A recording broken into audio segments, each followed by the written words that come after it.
Viewers আসসালামু আলাইকুম। এই বাংলা বাক্যটা এখন আমরা বুঝে বুঝে ইংরেজিতে করব। এখানে অনেক পাখি আছে। তো এ ধরনের বাক্যকে বাংলা থেকে ইংরেজিতে করতে গেলে একটা নিয়ম রয়েছে। কোথাও যদি কোনো কিছু আছে বোঝায় সেক্ষেত্রে আমরা দেয়ার আর দেয়ার ইজ দিয়ে শুরু করব। তো শুরু করি প্রথমে দেয়ার। যেহেতু অনেকগুলা পাখি সেজন্য আমাদেরকে আর নিতে হবে, আর যদি সিঙ্গেল হতো সেক্ষেত্রে আমরা ইজ নিতাম।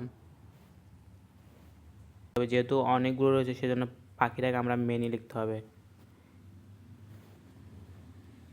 তারপর ফাঁকি লিখতে হবে, ফাঁকি নিতে আমরা লিখতে পারি bird.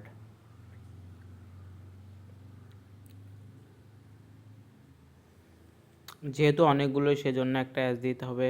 There are many birds.